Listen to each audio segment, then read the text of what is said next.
What is up, guys? Welcome back to another vlog. My dad is actually inside pa. I'm just waiting for him to go outside because there's something missing. Well, first of all, before we identify the missing parts, I think you guys will notice that what the heck is this? Ano yan? Snorkel from Mexico. Anyway, guys, ayan, as you can see, the Pia LPX lamps are not there anymore. The fake hinges are not there anymore. No more roof rack. Super clean look tayo ngayon. Yung ibang stickers tinanggal na ng dad ko eh. Nawala na yung ladder. So ano bang binabalak mo? Well, finally, may kakabit na natin yung fender na nasira sa Campoa, sa Laparisukat. So we've reached this point, guys, where my dad is gonna be going crazy with the Jimny. And he's planning to change the fenders na of the car.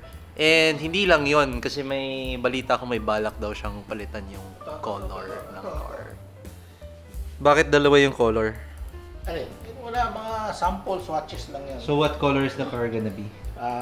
Wala pang final decision. And then ito magiging paint na siguro. Malamang papa-Linex ko na rin yan. Why not paint na lang tapos yung roof na lang yung ipa-Linex mo? Paint na itim? Textured ang Linex eh. Oo nga. Oo nga. Ito, paint na itim pero gloss black. Tapos ito na lang yung ipa-Linex mo. Kasi ang Jeep naman talaga, buo yan eh. Natatanggal yan buo. Oo nga. So kung anong texture dito, yan din ang texture dyan, dapat. Oo. Di ba? Parang mas yun na yung mga canvas top. Ganyan din. Canvas yan, canvas din dyan. So ito Linex, was yun din Linex. Yep. Anyway, wala akong decision power dito. It's all my dad because it's his car. So, sino ba yung gagawa? Si Carport 108. Okay, shout out mo, shout out. Shout out kay Noel. Oh, the Oo. best. Tara, let's go. So, see you in 3 weeks.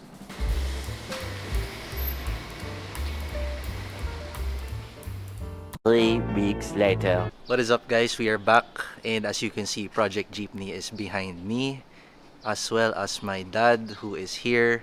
My dad is here because he's gonna explain to us what happened.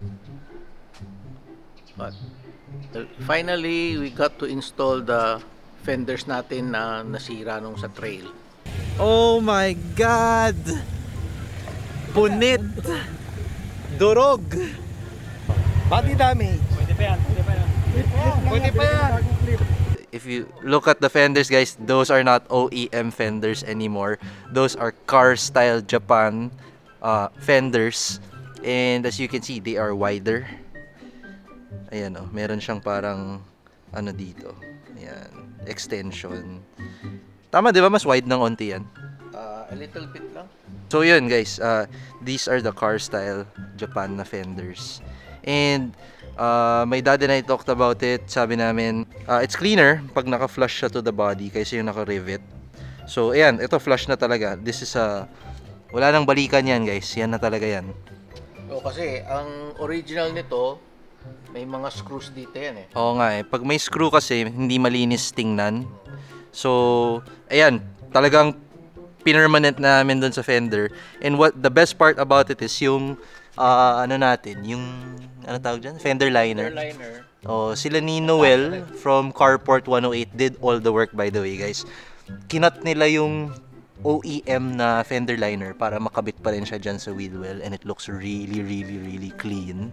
Even sa likod, tingnan pakita natin yung likod. Ito, guys, oh, kita niyo sa likod. That looks so clean because of the fender liner that they cut up. Magaling talaga sila ni Noel sa Carport 108.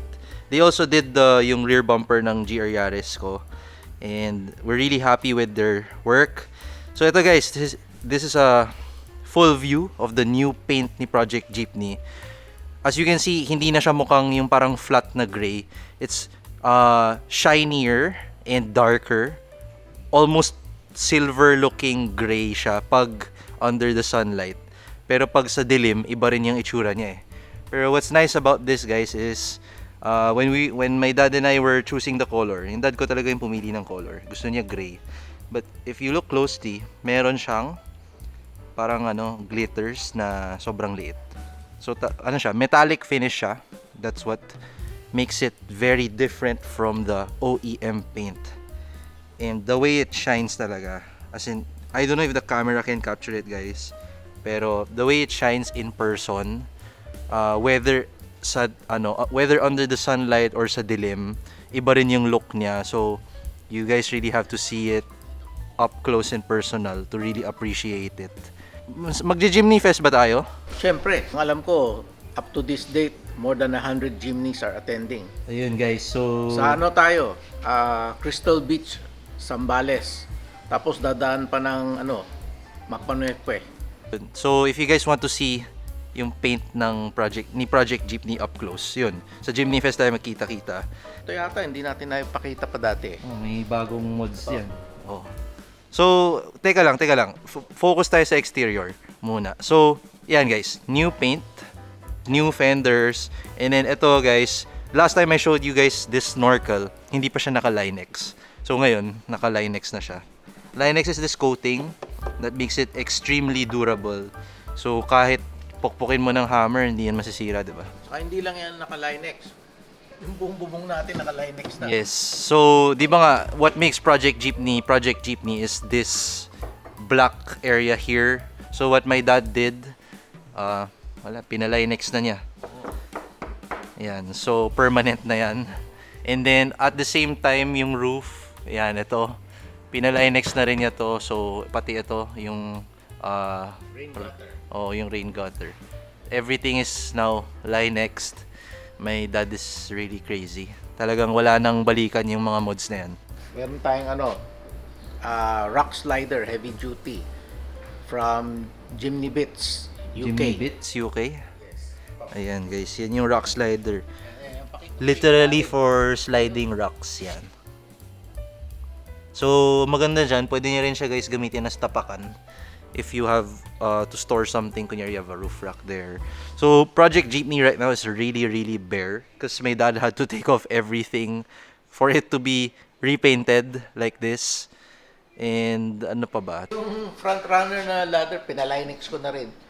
Kasi Bakit? napapansin ko, yung mga tornilyo nito, over time, medyo kinakalawang din eh. Pinalinex ko na para tapos na.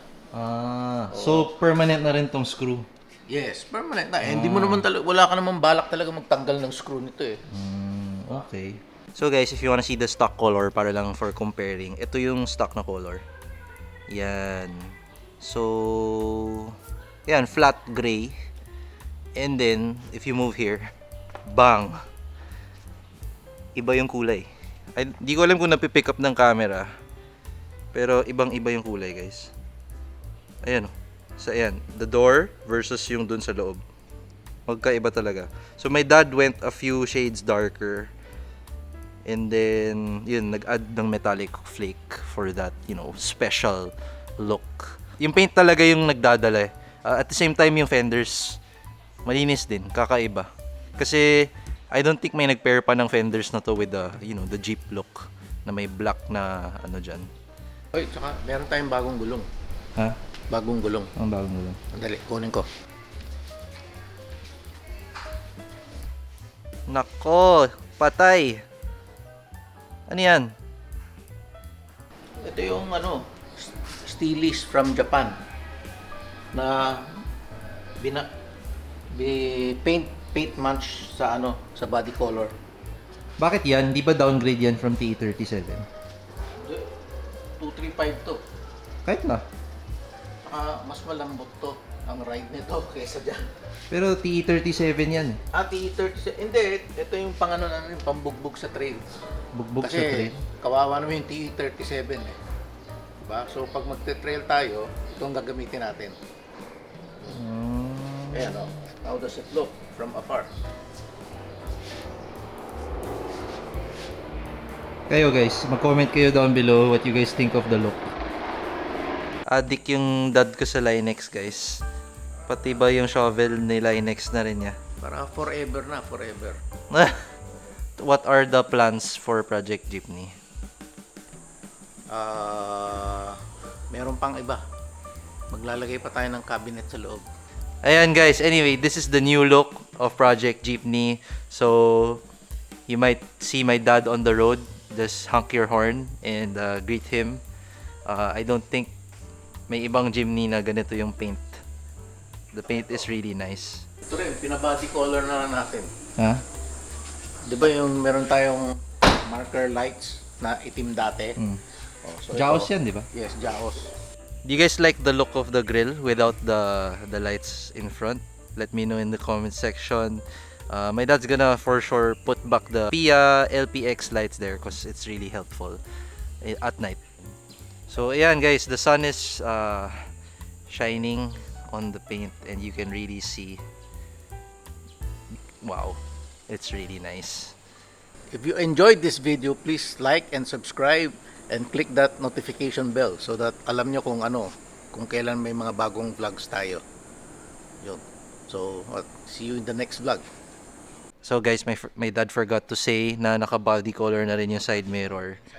And the best part is, ito kasi guys, pang Japan kasi to, JDM, so right-hand drive. Pero, yung Carport 108, ang galing nila, they were able to convert the mirror here to a left-hand drive mirror. So, correct na siya. Yes. So, yung mga converted na kotse, yung mirrors nyo, puro mali. Dalhin nyo kay Carport. Magagawa nila ng solusyon. Carport 108, sabi mo, link is in the Oo. description. Carport 108, link is in the subscription below.